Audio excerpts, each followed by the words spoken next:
ಸ್ನೇಹಿತರೆ, ಇವತ್ತಿನ ತರಗತಿಯಲ್ಲಿ ಡಾಕ್ಟರ್ ಸಿದ್ಧಲಿಂಗಯ್ಯ ಅವರು ಬರೆದಿರತಕ್ಕಂತಹ ಕವಿತೆ ಬೆಲ್ಚಿಯ ಹಾಡು ಅಂತಕ್ಕಂಥ ಕವಿತೆಯನ್ನು ಕುರಿತು ಇವತ್ತು ನಾವು ಚರ್ಚೆ ಮಾಡೋಣ.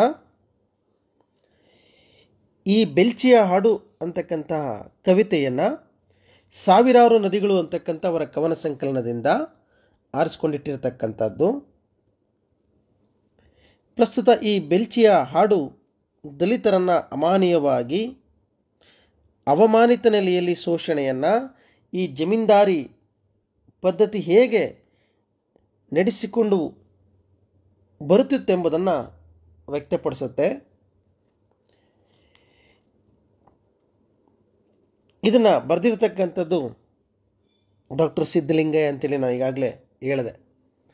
1954ರಿಂದ 2021 ನಡುವೆ ನಮ್ಮ ನಡುವೆ ಜೀವಿಸಿದ್ರು. ಕೊರೋನಾ ಸೋಂಕಿಗೆ ಒಳಗಾಗಿ ಆನಂತರದಲ್ಲಿ ಅವರು ಆರೋಗ್ಯ ವ್ಯತ್ಯಯವಾಗಿ ಅಗಲ್ತಾರೆ.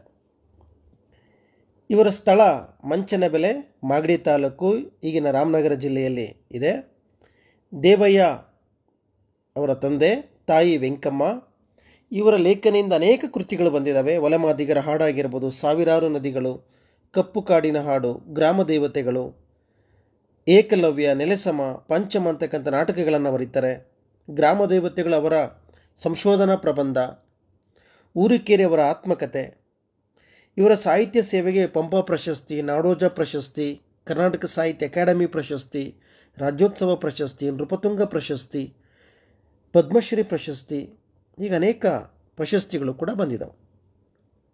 ಹಾಗಾದರೆ ನೇರವಾಗಿ ನಾವು ಈ ಬೆಲ್ಚಿಯ ಹಾಡು ಅಂತಕ್ಕಂಥ ಕವಿತೆಯನ್ನು ಚರ್ಚೆ ಮಾಡೋದಕ್ಕಿಂತ ಮುಂಚೆ ನಾವು ಬಹಳ ಮುಖ್ಯವಾಗಿ ಈ ಬೆಲ್ಚಿ ಯಾಕೆ ಬರೀತಾರೆ ಈ ಹಾಡನ್ನು, ಇದರ ಮೇಲಿರ್ತಕ್ಕಂಥ ಪ್ರಭಾವ ಏನು ಅಂತಕ್ಕಂಥದ್ದನ್ನು ನೋಡೋಣ.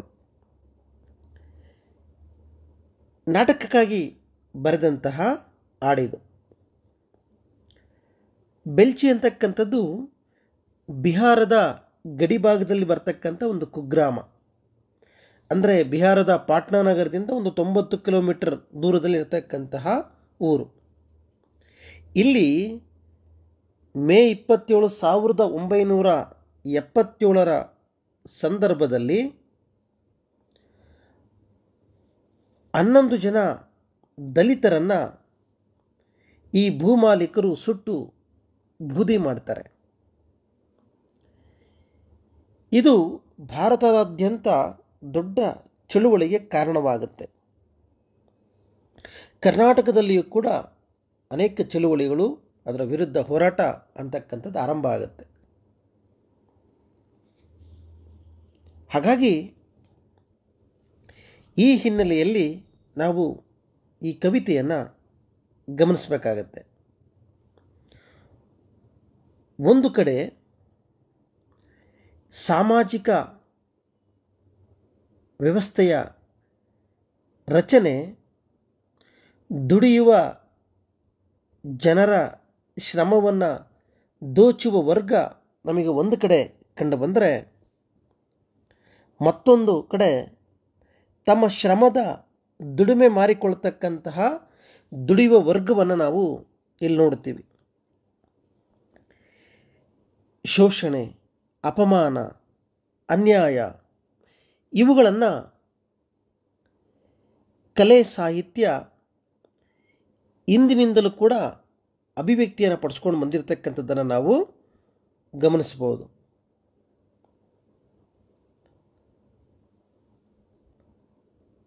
ನಮ್ಮ ಮತ್ತು ಅವರ ಅಂತಕ್ಕಂತಹ ಏನು ಪದಗಳಿದೆ ಇಲ್ಲಿ, ನಮ್ಮ ಶೋಷಿತರು, ಅವರು ಅಂತಂದರೆ ಈ ವರ್ಗ ಶೋಷಕರು ಅಂತೇಳಿ ಕರಿತೀವಿ ನಾವು. ಅಂದರೆ ಈ ವರ್ಗ ಶೋಷಣೆಯನ್ನು ವಿಶ್ಲೇಷಿಸುವ ಸಲುವಾಗಿ ರೂಪಕ ಉಪಮೆಗಳನ್ನು ಇಲ್ಲಿ ಸಿದ್ಧಲಿಂಗಯ್ಯ ಅವರು ಬಳಕೆ ಮಾಡಿರ್ತಕ್ಕಂಥದ್ದನ್ನು ನಾವಿಲ್ಲಿ ಗಮನಿಸ್ಬೋದು. ಹೀಗೆ ಈ ಕವಿತೆ ಆರಂಭ ಆಗುತ್ತೆ. ದೊಡ್ಡ ಗೌಡರ ಬಾಗಿಲಿಗೆ ನಮ್ಮ ಮೂಳೆಯ ತ್ವಾರಣ, ನಮ್ಮ ಜನಗಳ ಕಾಲು ಕೈ ಕಂಬ ಅವರ ಹಟ್ಟಿಗೆ, ದೊಡ್ಡಗೌಡರ ಬಾಗಿಲಿಗೆ ನಮ್ಮ ಮೂಳೆಯ ತ್ವಾರಣ. ಅಂದರೆ ಇಡೀ ಇಲ್ಲಿ ಬಹಳ ಮುಖ್ಯವಾಗಿ ಆರ್ಥಿಕ ಅಸಮಾನತೆ ಮತ್ತು ಈ ಶೋಷಣೆಯ ಆ ಸಂಬಂಧಗಳನ್ನು ಇಲ್ಲಿ ಚರ್ಚೆ ಮಾಡ್ತಾರೆ. ಇವತ್ತು ಸಿರಿವಂತ ವರ್ಗ, ಇವತ್ತು ಅವರ ಮನೆ, ಅವರ ಬದುಕು ಹಸನಾಗೋದಕ್ಕೆ ಯಾರ ಶ್ರಮ ಇದೆ ಅಂತಂದರೆ ದಲಿತರ, ದುಡಿಯುವ ವರ್ಗದ ಶ್ರಮ ಇದೆ. ಹಾಗಾಗಿ ಇವತ್ತು ಆ ಮನೆ ಯಾರ ತೋರಣದಿಂದ ಕಂಗೊಳಿಸ್ತಾ ಇದೆ? ದಲಿತರ ಅಥವಾ ದುಡಿಯುವ ವರ್ಗದ ಮೂಳೆಯ ತ್ವಾರಣ ಅಂತ ಹೇಳ್ತಾ ಇದ್ದಾರೆ. ನಮ್ಮ ಜನಗಳ ಕಾಲು ಕೈ ಕಂಬ ಅವರ ಹಟ್ಟಿಗೆ. ನೋಡಿ, ಇವತ್ತು ಅವ್ರ ಮನೆ ನಿಂತಿರ್ತಕ್ಕಂಥದ್ದು ಯಾರ ಶ್ರಮದ ಮೇಲೆ ಅಂತಂದರೆ ಈ ದುಡಿಯುವ ವರ್ಗದ ಶ್ರಮದ ಮೇಲೆ. ಅಂದರೆ ಶ್ರಮ ಇವರದು, ಸುಖ ಅವರದು. ಹಾಗಾಗಿ ಇದು ತಲತಲಾಂತರದಿಂದ ಹಿಂದಿನಿಂದಲೂ ಕೂಡ ಹೀಗೆ ಈ ದಲಿತ ವರ್ಗ ಅಥವಾ ಈ ಹಿಂದುಳಿದ ಈ ಶ್ರಮಿಕ ವರ್ಗ ಹೀಗೆ ಅಪಮಾನಕ್ಕೆ, ಅನ್ಯಾಯಕ್ಕೆ ಒಳಗಾಗ್ತಾನೇ ಬರ್ತಾ ಇದೆ.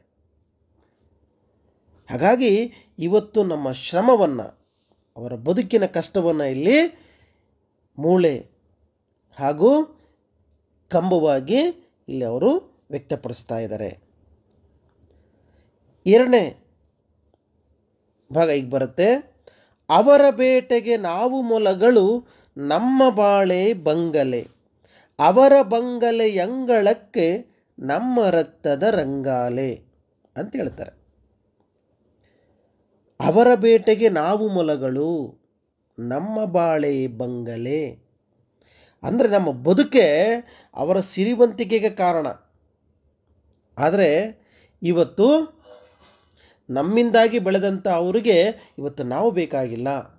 ನಮ್ಮ ಅತ್ಯಂತ ನಿಕೃಷ್ಟವಾಗಿ ನಮ್ಮನ್ನು ನೋಡ್ಕೊಳ್ತಕ್ಕಂಥದ್ದು, ನಮ್ಮನ್ನು ಶೋಷಣೆ ಮಾಡ್ತಕ್ಕಂಥದ್ದು ನಡೀತಾ ಇದೆ. ಈ ಮೊಲ ಅಂತಕ್ಕಂಥದ್ದು ಒಂದು ನಿರುಪದ್ರವಿ ಜೀವಿ, ಯಾರಿಗೂ ತೊಂದರೆ ಕೊಡ್ತಾ ಇರತಕ್ಕಂಥ ಜೀವಿ. ಅಂದರೆ ಇಲ್ಲಿ ಯಾರಿಗೂ ತೊಂದರೆ ಕೊಡದಲ್ಲ ಅವರ ಏಳಿಗೆಗಾಗಿ ದುಡಿತಕ್ಕಂತಹ ಇಂತಹ ದುಡಿಯುವ ವರ್ಗವನ್ನು ಇವತ್ತು ಬೇಟೆಯ ರೂಪದಲ್ಲಿ ಇವತ್ತು ಶೋಷಣೆ ಮಾಡ್ತಾ ಇದ್ದಾರೆ ಈ ಭೂಮಾಲೀಕರು, ಈ ಜಮೀನ್ದಾರರು. ಹಾಗಾಗಿ ಇವತ್ತು ಅವರ ಬಂಗಲೆಯ ಅಂಗಳದಲ್ಲಿ ಇವತ್ತು ರಂಗೋಲಿ ಯಾವುದಾಗಿ ಮಾರ್ಪಟ್ಟಿದೆ? ನಮ್ಮ ಶ್ರಮದ ರಕ್ತ. ಇವತ್ತು ನಮ್ಮ ಶ್ರಮದ ಕಾರಣಕ್ಕಾಗಿ ಇವತ್ತು ಅವರು ಬಂಗಲೆಯಲ್ಲಿ ವಾಸ ಮಾಡ್ತಾ ಇದ್ದಾರೆ. ಅವರ ಮುಂದೆ ರಂಗೋಲಿಯಾಗಿ ಇವತ್ತು ನಮ್ಮ ನೆತ್ತರು ಚೆಲ್ಲಿದೆ. ಹಾಗಾಗಿ ಯಾವುದೇ ತೊಂದರೆಯನ್ನು ಮಾಡದೇ ಇರತಕ್ಕಂತಹ ನಮ್ಮಂತಹ ಅನೇಕ ಜನರನ್ನು ಇವತ್ತಿಗೂ ಕೂಡ, ವಾಸ್ತವದಲ್ಲಿ ಇವತ್ತಿಗೂ ಕೂಡ ಬೇರೆ ಬೇರೆ ಬೇರೆ ಕಡೆ ಶೋಷಣೆಗಳಾಗ್ತಾ ಇರತಕ್ಕಂಥದ್ದನ್ನು ನೀವು ವರದಿಯನ್ನು ನೋಡ್ತಾನೆ ಇರ್ತೀರ. ಯಾವ ರೀತಿಯಲ್ಲಿ ಶೋಷಣೆ ಆಗ್ತಾ ಇದೆ. ಬೂದಿ ಮಾತ್ರ ಬಲ್ಲದು ಬೇಯುವ ಬಗೆಯನ್ನು, ಮೂಡ್ನಕೋಡು ಚಿನ್ನಸ್ವಾಮಿ ಅವರ ಕವಿತೆಯನ್ನು ಕೂಡ ಇಲ್ಲಿ ನಾವು ನೆನಪು ಮಾಡ್ಕೋಬಹುದು. ಅಂದರೆ ಈ ಶೋಷಣೆ ಅಂತಕ್ಕಂಥದ್ದು ಯಾವ ರೀತಿಯಲ್ಲಿ ಸಾಗಿ ಬರ್ತಾ ಇದೆ. ಇವತ್ತು ನಮ್ಮ ಶ್ರಮದಿಂದ ಬೆಳೆದಂತಹ ವರ್ಗ, ಆ ವರ್ಗ ನಮ್ಮನ್ನೇ ಬೇಟೆಯಾಡತಕ್ಕಂತಹ ಸ್ಥಿತಿಗೆ ಇವತ್ತು ನಾವೆಲ್ಲರೂ ಕೂಡ ಒಳಗಾಗಿದ್ದೀವಿ. ಹಾಗಾಗಿ ಅದರ ವಿರುದ್ಧ ಧ್ವನಿ ಎತ್ತತಕ್ಕಂಥದ್ದನ್ನು ನಾವಿಲ್ಲಿ ನೋಡ್ತಾ ಹೋಗ್ತಾ ಇದ್ದೀವಿ. ಅವರ ತೋಟದ ತೆಂಗಿನಲ್ಲಿ ನಮ್ಮ ರಕ್ತದ ಎಳೆನೀರು, ಅವರ ಅಮಲಿನ ಗುಂಗಿನಲ್ಲಿ ಕೂಲಿ ಹೆಣ್ಣಿನ ಕಣ್ಣೀರು. ಇವತ್ತು ತೆಂಗಿನ ಗಿಡವನ್ನು ಹಾಕಿದ್ದು ನಾವು, ಬೆಳೆಸಿದ್ದು ನಾವು, ಆದರೆ ಆ ಎಳೆನೀರನ್ನು ಕುಡಿಯುವ ಅಧಿಕಾರ ಅಂತಕ್ಕಂಥದ್ದು ನಮಗಿಲ್ಲ. ನೋಡಿ, ಶ್ರಮ ನಮ್ಮದು. ಗಿಡ ಹಾಕಿ, ನೀರು ಹಾಕಿ, ಅದನ್ನು ಬೆಳೆಸಿ, ಕೊನೆಗೆ ಅದರ ಫಲ ಅಂತಕ್ಕಂಥದ್ದು ಯಾರಿಗೂ ಹೋಗ್ತಾ ಇದೆ? ಈ ಜಮೀನ್ದಾರರಿಗೆ, ಈ ಭೂಮಾಲೀಕರಿಗೆ ಸೇರ್ತಾ ಇದೆ. ಹಾಗಾಗಿ ನಾವು ರಕ್ತವನ್ನು ಬಸಿದು ನಮ್ಮ ಶ್ರಮದಿಂದ ಇವತ್ತು ಅವರ ಶ್ರೀಮಂತಿಕೆಗೆ ಕಾರಣವಾಗಿದ್ದೀವಿ. ಆದರೆ ನಮ್ಮ ಕಡೆಗೆ ಅವರು ಒಂದು ರೀತಿಯಲ್ಲಿ ನಮ್ಮನ್ನು ಬೇಟೆಯಾಡ್ತಾ ಇದ್ದಾರೆ, ನಮ್ಮ ಬದುಕನ್ನು ಹರಿತಾ ಇದ್ದಾರೆ. ಇವತ್ತು ನಾವು ಶೋಷಣೆಗೊಳಗಾಗ್ತಾ ಇದ್ದೀವಿ. ಇವತ್ತು ನಾವೇ ಬೆಳೆದಿರ್ತಕ್ಕಂಥ ಒಂದು ಎಳೆನೀರನ್ನು ಕುಡಿಯುವ ಪರಿಸ್ಥಿತಿಯಲ್ಲೂ ಕೂಡ ನಾವಿಲ್ಲ.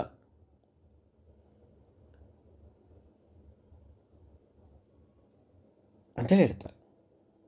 ಹಾಗಾಗಿ ಇವತ್ತು ಇಂತಹ ಇವರ ಶೋಷಣೆಗೆ ಅನೇಕ ಹೆಣ್ಣು ಮಕ್ಕಳು ಕೂಡ ನರಳಿ ಹೋಗಿದ್ದಾರೆ. ಅವರ ಕಣ್ಣೀರಿನ ಕಥೆಗಳು ನಮಗೆ ಅನೇಕ ಸಿಗ್ತಕ್ಕಂಥದ್ದನ್ನು ನೋಡಬಹುದು. ಎಷ್ಟೋ ಹೆಣ್ಣಿನ ಕಣ್ಣೀರನ್ನು ಅವರು ದಮನಕ್ಕೆ ಒಳಪಡಿಸಿದ್ದಾರೆ, ಹೊರಗೆ ಬರದ ಹಾಗೆ ನೋಡಿಕೊಂಡಿದ್ದಾರೆ. ಹಾಗಾಗಿ ಒಂದು ಕಡೆಗೆ ನಮ್ಮ ಬದುಕು ಮುದುಡಿ ಹೋಗ್ತಾ ಇದೆ, ಇನ್ನೊಂದು ಕಡೆಗೆ ನಮ್ಮ ಹೆಣ್ಣು ಮಕ್ಕಳ ಕಣ್ಣೀರು ಕೂಡ ಯಾರ ಗಮನಕ್ಕೂ ಬರದೆ ಸರಿಗೆ ಹೋಗ್ತಾ ಇದೆ. ಹಾಗಾಗಿ ದುಡಿಯುವ ಜನರ ಆ ರಕ್ತವನ್ನು ಇಲ್ಲಿ ಬಹಳ ತೀಕ್ಷ್ಣವಾಗಿ ಸಿದ್ಧಲಿಂಗಯ್ಯ ಅವರು ಕಟ್ಕೊಡ್ತಾರೆ. ಇನ್ನು ಇಡೀ ಈ ಕವಿತೆಯಲ್ಲಿ ಬಹಳ ಮುಖ್ಯವಾಗಿ ಇಡೀ ಕವಿತೆಗೆ ಒಂದು ಶಕ್ತಿಯಾಗಿ ನಾವು ಕೊನೆಯ ಭಾಗವನ್ನು ನೋಡ್ಬೋದು, ಸಾಲುಗಳನ್ನು. ಯಾವ ಪಾಪವ ಮಾಡಲಿಲ್ಲ, ಯಾವ ತಲೆಯನ್ನು ಒಡೆಯಲಿಲ್ಲ, ಕರಗಿ ನಮ್ಮಯ್ಯ ಬಾಳ ಕತ್ತಲು, ಕಾಣಲಾರವೆ ಹಗಲನು. ಇವತ್ತು ಉತ್ಪಾದನೆಯ ಮೇಲೆ, ಇವತ್ತು ಏನು ಈ ಕೆಳವರ್ಗ ಅಥವಾ ಶ್ರಮಿಕ ವರ್ಗ ಇವತ್ತೇನವರು ಉತ್ಪಾದನೆಯನ್ನು ಮಾಡ್ತಾರೋ, ಉತ್ಪಾದನೆಯನ್ನು ಮಾಡ್ತಕ್ಕಂಥದ್ದು ಇವರು, ಆದರೆ ಉತ್ಪಾದನೆಯ ಮೇಲೆ ಇವರಿಗೆ ಮಾಲೀಕತ್ವ ಅಂತಕ್ಕಂಥದ್ದು, ಅಧಿಕಾರ ಅಂತಕ್ಕಂಥದ್ದಿಲ್ಲ. ಇವತ್ತಿವರ ಬದುಕು ಇವತ್ತು ಶೋಷಣೆಗೊಳಗಾಗಿದೆ. ಕತ್ತಲೆಯ ಬದುಕಿನ ಒಳಗೆ, ಅನ್ಯಾಯದ ಬದುಕಿನ ಒಳಗೆ, ಅಸಹಾಯಕತೆಯ ಬದುಕಿನ ಒಳಗೆ ಇವರು ನರಳುತ್ತಾ ಇದ್ದಾರೆ. ಹಾಗಾಗಿನೇ ಯಾವ ಪಾಪವ ಮಾಡಲಿಲ್ಲ, ನಾವು ಮಾಡಿದ್ದಾದರೂ ಏನು, ಇಡೀ ಜೀವನದುದ್ದಕ್ಕೂ ಜೀತ ಮಾಡಿದ್ವಿ, ಇವರ ಏಳಿಗೆಗಾಗಿ ದುಡಿದ್ವಿ, ಆದರೆ ಇವರು ನಮ್ಮನ್ನು ಶೋಷಣೆಗೊಳಪಡಿಸ್ತಾ ಇದ್ದಾರೆ, ಹೆಜ್ಜೆ ಹೆಜ್ಜೆಗೂ ನಮ್ಮನ್ನು ತುಳಿತಾ ಇದ್ದಾರೆ, ನಮ್ಮ ಅಸ್ತಿತ್ವಕ್ಕೆ ಘಾಸಿಯನ್ನು ಮಾಡ್ತಾ ಇದ್ದಾರೆ. ಒಬ್ಬರಿಗೂ ಅನ್ಯಾಯ ಮಾಡಲಿಲ್ಲ, ಒಬ್ಬರು ತಲೆ ಹೊಡಿಲಿಲ್ಲ, ಆದರೂ ನಮ್ಮ ಮೇಲೆ ಯಾಕೆ ಇಷ್ಟೊಂದು ಸಿಟ್ಟು ಇವರಿಗೆ? ಕರಗಿ ನಮ್ಮಯ್ಯ ಬಾಳ ಕತ್ತಲು, ಇಡೀ ನಮ್ಮ ಬದುಕನ್ನು ಇವರಿಗಾಗಿ ನಾವು ಬಸ್ದಿದ್ದೀವಿ, ಇವರಿಗಾಗಿ ಕರಗಿಸಿದ್ದೀವಿ. ನಮ್ಮ ಬದುಕು ಇವತ್ತು ಕತ್ತಲಾಗಿದೆ. ಆದರೆ ನಿಜವಾಗ್ಲೂ ಹಗಲನ್ನು ನೋಡೋದಕ್ಕೆ ನಮಗೆ ಸಾಧ್ಯ ಇಲ್ವಾ?